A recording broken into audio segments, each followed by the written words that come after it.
E aí, galera, tudo bem? Aqui é o professor Formiga, né? Saudade de vocês, por minha parte, saudade de vocês, né? Vamos gravar a nossa primeira aula. Eu sei que a interseção, vamos dizer assim, a dinâmica não é tão legal, né? Como se a gente estivesse em sala de aula, mas é o que temos à disposição no momento, né? Se vocês estiverem ouvindo algum sonzinho assim, a percussão, né, um pancadão aí, é porque a galera desde ontem aqui que tá numa brincadeira e viraram a noite. Parece que o produto que eles receberam ontem é bom, né? A galera aqui tá viradona. Eu não chego nem perto, não sei nem o que é que tá acontecendo ali, né? Mas tá bem legal. Inclusive tá até incentivando a gente a daqui a pouco tomar uns goró. Bom, pessoal, nós vamos falar sobre um assunto que assim, o pessoal que vai fazer vestibular, vai fazer prestar o Enem para a área da psicologia, para essa área da educação, inclusive, tem que ter contato básico com esse tema, nessa temática que nós chamamos de fenomenologia. E o que é isso, professor? Fenomenologia, né? Bom, logia nós sabemos que é um estudo sistemático, né, conceitual, empírico também, de um determinado assunto. Os fenômenos, mas que fenômenos são esses, professor? Eu não sei se vocês lembram de um assunto no segundo ano que a gente falava numa relação entre sujeito e objeto. Vocês lembram desse assunto? Essa relaçãozinha que eu disse, olha pessoal, essa relação aí, nós vamos ter que levar essa relação até o final do terceiro ano, porque ela é muito importante nessa relação entre aquele que vai conhecer e aquilo que vai ser conhecido. O objeto do conhecimento, a sua objetividade e sua subjetividade. Lembra o que eu falei? Quando o objeto de estudo é o próprio sujeito, nós vemos que esse conhecimento ele é subjetivo. Quando o objeto do conhecimento está fora do sujeito, esse conhecimento é objetivo. Então, a ciência trabalha muito com a objetividade, né, com essa questão mais concreta. Mas existem outras coisas que a ciência também estuda, que ela é muito subjetiva. Ou seja, ela é muito fenomenológica, porque depende de análise de comportamento humano, muitas vezes. Essa é uma das facetas da fenomenologia. Tá? Ou seja, você estudar comportamento humano a partir das suas experiências individuais. Ou seja, das suas próprias experiências. Daquilo que o ser humano já tem na sua formação, né, nas suas ideias, na sua consciência, experiências que já foram passadas, já foram experimentadas, já foram vivenciadas. E um detalhe, pessoal, isso se transforma muitas vezes em potencialidades no indivíduo. A experiência que ele tem de vida, de conhecimento adquirido, de ideias, de formação de personalidades, muitas vezes é significativo para a existência de uma pessoa. E outro detalhe maior ainda, talvez mais importante, nós temos que entender o indivíduo como um sujeito único no mundo. Vocês lembram do princípio de identidade do Aristóteles? Né? Uma coisa jamais vai ser igual a outra, né? No sentido de idêntica. Né? Igualdade aí tem no sentido de identidade. Por quê? Porque cada objeto no mundo, inclusive o próprio indivíduo, ele é único. Portanto, se ele é único, as suas experiências também são únicas, as suas vivências também são únicas, os seus segredos também são únicos, a sua forma de perceber o mundo também é única. Né? Por isso que muitas vezes as pessoas chegam a dizer assim para a gente, olha, o mundo é desse jeito, fulano, tu não sabe que o mundo é assim? Eu sei, para você, para mim não. Para mim eu vejo um mundo totalmente diferente da forma que você vê. Inclusive aquela cor que você está dizendo que é verde, para mim não é verde. Pode ter um significado para você no sentido de cor, de objeto, de experiência, mas para mim ele tem aquela cor desperta outra coisa nos meus conceitos. Enfim, nós temos que entender partindo desse princípio de singularidade também. Quem vai começar a sistematizar essa questão da fenomenologia, desses conceitos, é um filósofo chamado Edmund Husserl. Tá? E depois um outro filósofo que ele vai muito além, vai trabalhar as questões desses fenômenos também, dessa visão de experiência individual, mas de uma forma mais corporal, é o Merleau-Ponty. Merleau-Ponty. Tá? Quem gosta muito desse cara são os professores de educação física, o Marcelo, o Edilson. Tá? É um cara muito simples de ser compreendido também. É só depois conversarem com o Marcelo e com o Edilson que eles vão explicar melhor do que eu para vocês quem é o Merleau-Ponty. O que é que ele vai partir? Ainda não cheguei na questão do fenômeno. Tá? Eu estou querendo dizer para vocês que o que cada ser humano tem na sua cabeça como experiência de mundo é um aspecto importante. Tá? Dependendo muitas vezes do fenômeno que vai ser apresentado, se apresentar para o indivíduo e vai despertar na consciência dele as suas experiências anteriores, aquilo que ele já vivenciou. Tá? Então, o que é que o Merleau-Ponty vai dizer? Ele diz, olha, é um estudo de tudo que intencionalmente está presente na consciência. Ou seja, o indivíduo já tem internamente, da sua consciência, várias experiências, que também é um fenômeno. Vamos dizer que esses fenômenos sejam fenômenos internos, que está guardado no seu indivíduo. E tem muitas coisas, né, pessoal, guardadas na nossa mente, que a gente não precisa contar para ninguém, é um segredo só nosso, são experiências únicas. Tá? A gente leva muitas vezes até a morte. Não conta nem para o parceiro da gente, nem para aquelas pessoas que a gente mais ama. Por quê? Porque só tem significado para a gente. Acabou, não interessa mais a ninguém. Né? Sendo para esta uma significação. Ou seja, tem coisas na nossa vida que só tem significado para nós. E não interessa mais a ninguém. Algo que eu experimentei, que está guardado na minha consciência e que só tem significado para mim. Pronto. Agora, muitas coisas, muitas experiências, e guardem isso também na cabeça, muitas experiências que nós adquirimos, elas passam desde experiências agradáveis até experiências traumáticas. E quando eu falo em traumáticos, eu falo em traumáticas mesmo. Eu vou dar um exemplo para vocês daqui a pouquinho, tá? Tem por base uma análise reflexiva do ato de pensar enquanto manifesta a realidade. Ou seja, quando um outro fenômeno se apresenta ao indivíduo com algo que ele já experimentou, ou algo muito parecido com o que ele experimentou, isso muitas vezes traz aquela lembrança, traz aquela experiência para a consciência. E dependendo da experiência que o indivíduo tenha passado, essa experiência ela pode ser agradável ou ela pode ser traumática, podendo levar o sujeito a uma recaída. Tá? Se a gente levar isso aí, levar essa concepção para a questão psicológica. Tá bom? Então, tem coisas guardadas, experiências guardadas na nossa, né, vamos dizer assim, na nossa consciência, que o Edmund Husserl vai falar, né, que intencionalmente está presente na nossa consciência e tem um significado muito especial para a gente, para cada um de nós. Comigo eu posso dizer daqui a pouco uma experiência para vocês. Deixa a gente terminar aqui que eu vou colocar duas situações. Tá? E deixar um videozinho no final para vocês, para ilustrar, né, o que a gente falou aqui. Ora, os pressupostos básicos. Coloca o plano da realidade antes de qualquer raciocínio. Aí nós estamos falando do fenômeno que pode ser apresentado de forma externa. O que são esses fenômenos, professor? Pelo amor de Deus, qualquer coisa, meu filho. Uma cena de uma novela, uma foto, um filme, tudo aquilo que possa trazer intencionalmente à tona a tua consciência, aquilo que está guardado anteriormente, possa despertar no indivíduo, através de um fenômeno visto externamente, aquilo que ele já passou como experiência. Tá? Daqui a pouco eu coloco um exemplo, ou dois. O plano da realidade são os fenômenos ou as coisas mesmas.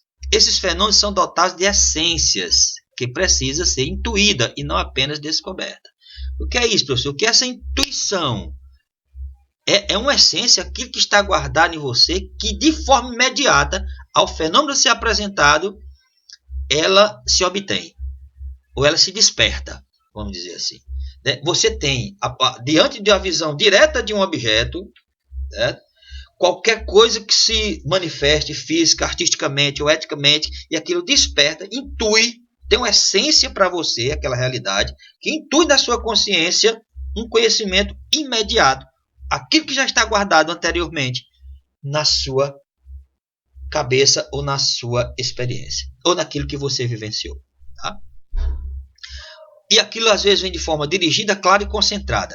Dependendo do que aquele fenômeno vai despertar em você, você perde totalmente a noção da realidade. É como se você voltasse no tempo. É um looping existencial. Vou dar um exemplo aqui para vocês. Tá? Primeiro exemplo. Na adolescência, eu tive uma namorada que realmente eu me apaixonei muito por ela. Muito, muito. Nós vivenciamos, experimentamos inúmeras coisas, tá? Muitas coisas mesmo. E de repente eu tive que estudar fora e ela ficou na cidade do interior e por umas questões experimentais, vamos dizer assim, singulares, que não cabe a vocês saberem, nós terminamos o relacionamento. E um tempo desse aí, eu acho que uns 5, 6 anos atrás, eu estava no supermercado, fui fazer umas compras e na estante, na prateleira onde tinha alguns perfumes, eu vi o perfume que ela gostava de usar ou costumava usar. Aquilo imediatamente, o fenômeno, olha o que foi o fenômeno externo aí, o perfume. Despertou da minha consciência experiências que eu já tive na adolescência.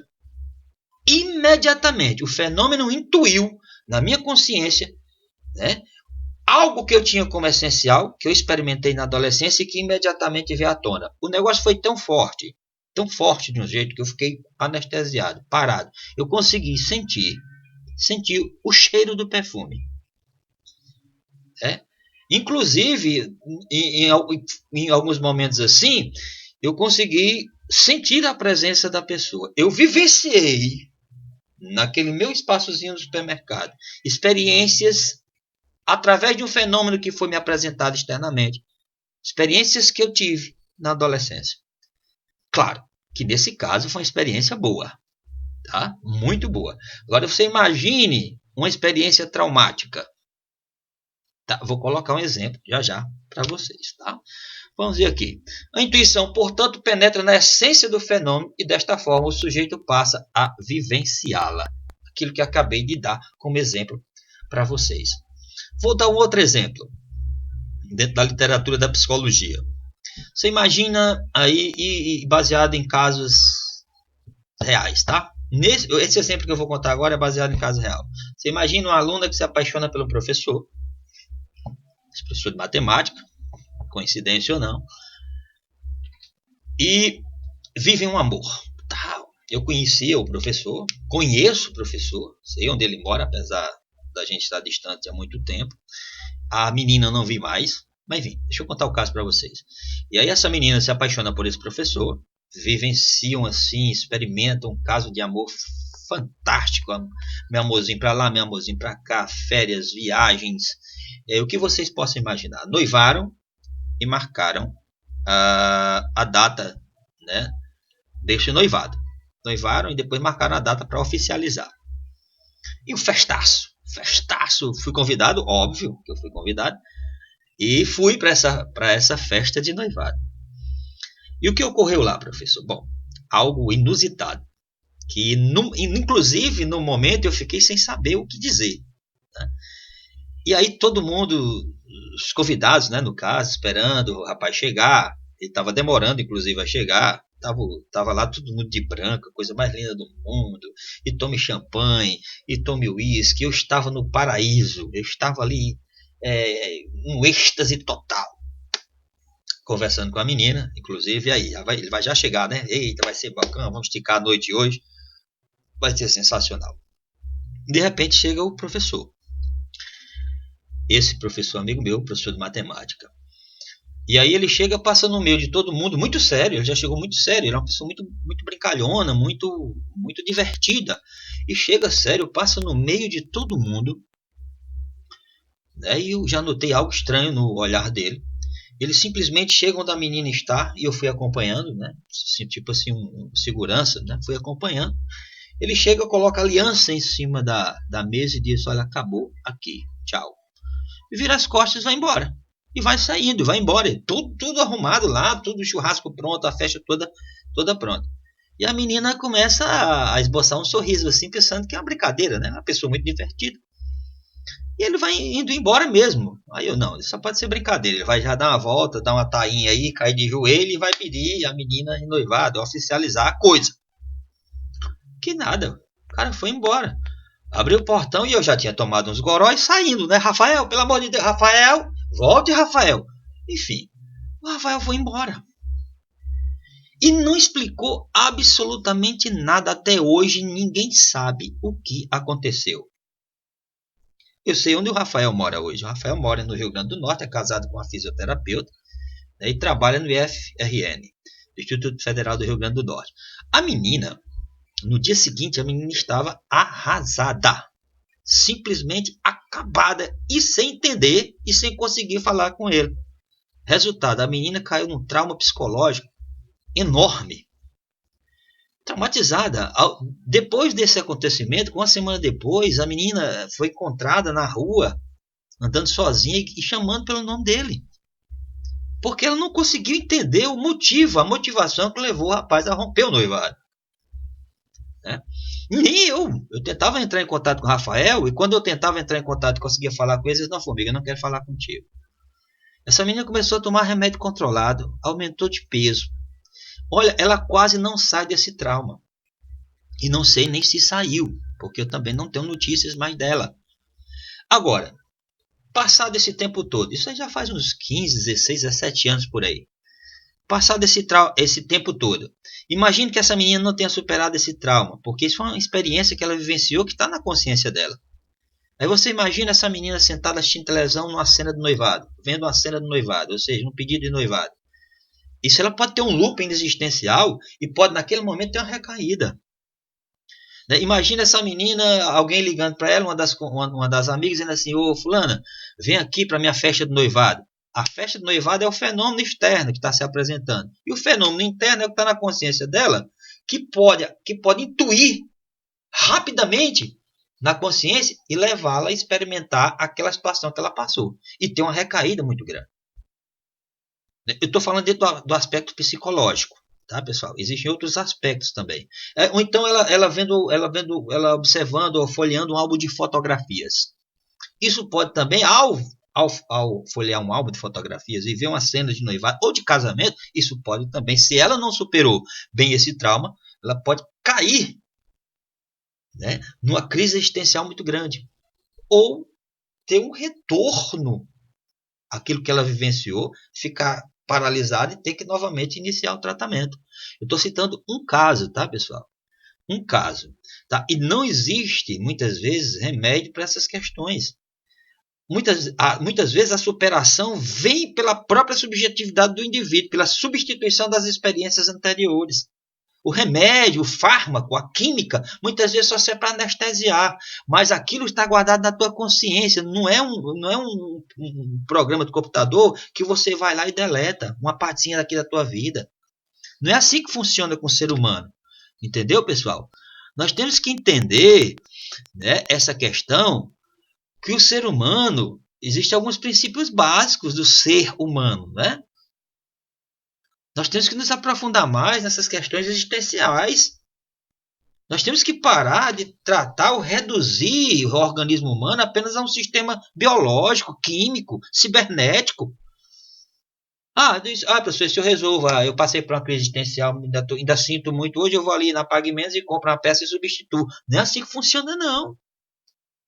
Essa superação, ela vem, repito, por sobreposição de experiências anteriores. Isso também não é fácil. É muito complexo. A gente tem mania de tratar o ser humano como uma máquina a vapor, como um computador. Não, acabou, substituiu a peça, deleto. Não é assim que muitas vezes funciona, não. Tá? As questões existenciais, elas são muito complexas. Existem sutilezas nas nossas vidas que não podem ser substituídas como a peça de um carro. E o objeto de superação aí é o próprio sujeito, é o próprio indivíduo. Qualquer modelo que viola o ser humano, como ele se apresenta no dia a dia, não pode ser reduzido. Não pode ser reduzido a um ser cibernético, a um computador, a um sistema mecânico a vapor, porque nós somos um universo em si. Essa é uma das compreensões fenomenológicas. Eu não sei se vocês entenderam, tá? Eu vou deixar um videozinho para vocês depois aí, tá certo? Para ilustrar isso aqui que eu falei. Essas significações, essas intuições, essas questões existenciais singulares, universais, únicas de identidade que só pertence ao ser humano. Tá bom? Um abração para vocês. No finalzinho aqui eu vou deixar um vídeo. Tá joia? Um abração aí e até a próxima aula. Tá bom? Fui! He is the last of his kind.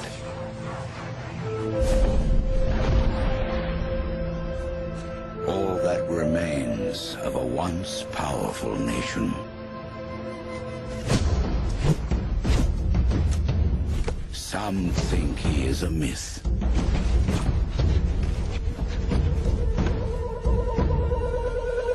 Some believe he is the chosen one,